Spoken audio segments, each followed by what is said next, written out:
की अगर पहचान हम जानें तो बस यहाँ की हवा और यहाँ के पहाड़, यहाँ के पेड़ पौधे, यहाँ के ऊंचे ऊंचे ये पहाड़ ही नहीं बल्कि यहाँ के ये घर, यहाँ के रीति रिवाज पहाड़ों के, वो लोग भी होते हैं। क्योंकि अभी मैं पौड़ी गढ़वाल के एक गांव में हूँ जहाँ मुझे पहाड़ की पहचान, पहाड़ की संस्कृति, पहाड़ के जो लोग, जो पहाड़ के घर वो देखने को मिले हैं।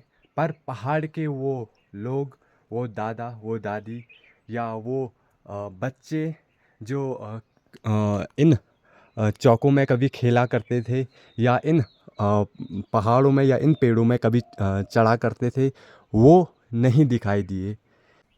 एक ऐसा गांव जहां के लोग अपने गांव को छोड़ के बाहर शहर जा चुके हैं।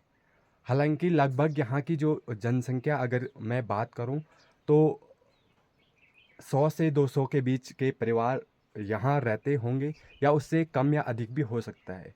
पर यहाँ मात्र अभी मुझे 20 या 25 लोग ही दिखाई दिए। पलायन की वो झलक मुझे इस गांव में या इस पौड़ी गढ़वाल में देखने को मिली। हालांकि ये खबर मैंने पहले भी सुनी थी कि सबसे ज़्यादा अगर पलायन की बात करें तो पौड़ी गढ़वाल में पलायन बहुत ज़्यादा मात्रा में यहाँ के लोग बाहरी देश में बसे हुए हैं। इसके अनेकों कारण हो सकते हैं, शिक्षा या वो सारी व्यवस्थाएं, वो स्वास्थ्य संबंधित व्यवस्थाएं या वो व्यवस्थाएं जो उन लोगों को इन सुंदर से गाँवों में, इन एकांत भरे गाँव में नहीं मिली।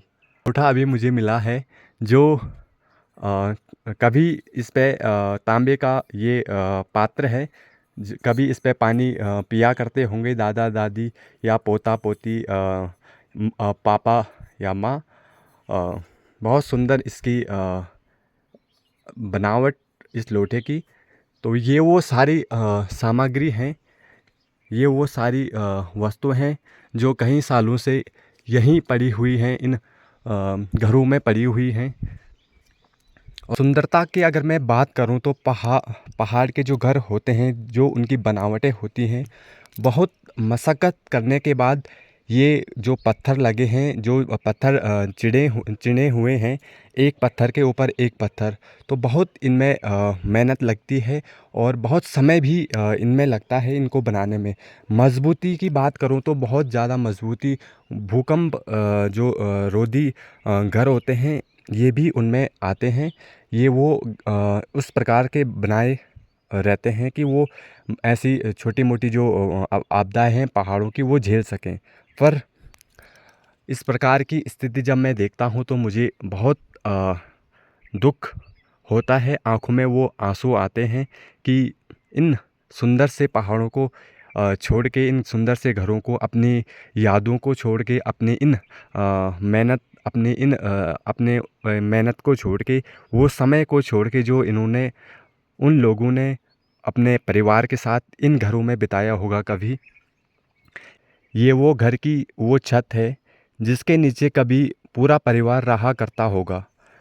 और घर के अंदर मुझे एक दीवार पे लगी हुई फ़ोटो, ब्रूस ली की वो फ़ोटो, इससे पता चलता होगा, इससे पता चलता है कि इस घर में कुछ समय पहले बच्चे या वो 18 से 20 उम्र के बच्चे यहाँ रहा करते होंगे, जो ब्रूस ली की तरह अपने आप को देखते होंगे, अपने सपनों को ब्रूस ली की तरह देखते होंगे।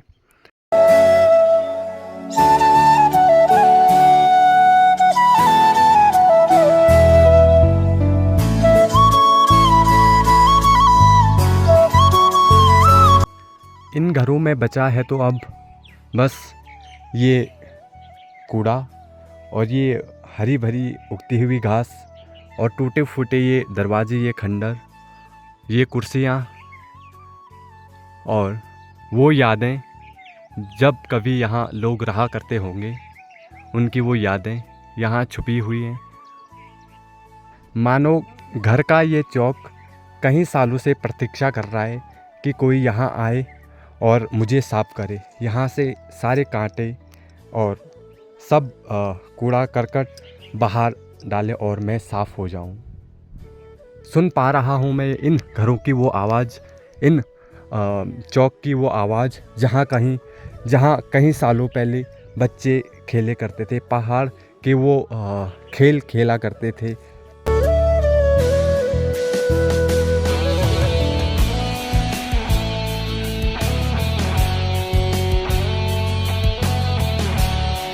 ये वो घर है जिसकी सुंदरता को देख के सब लोग इसकी ओर आकर्षित हो जाएंगे, क्योंकि मुझे ये बहुत सुंदर लगा। इसकी बनावट, इसकी लकड़ी की जो बनावट है, इसकी जो नक्काशी है, एक एक नक्काशी बहुत सावधानी पूर्वक बना रखी है। और इसकी सुंदरता, इस घर की थोड़ा रेख देख की, हालांकि ऐसा लगता है इसको देख के कि कहीं महीनों पहले या साल पहले यहाँ लोग आए हैं। इसके अंदर जाके सबसे पहले मुझे ये छेद दिखाई देता है कि इसका मतलब यहाँ सालों पहले लोग आए हैं। और ये ताले,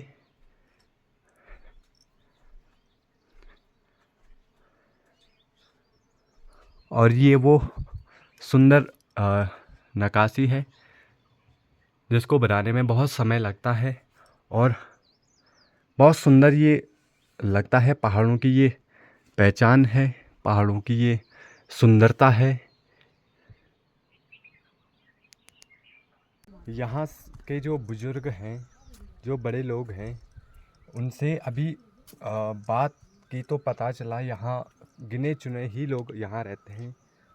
जहाँ कभी कहीं हज़ारों की संख्या में लोग रहते थे या कहीं बुज़ुर्ग यहाँ रहा करते थे, अब बचे हैं तो मात्र 5-6 बुज़ुर्ग यहाँ बचे हैं। उन्हीं की यादें यहाँ बची हैं।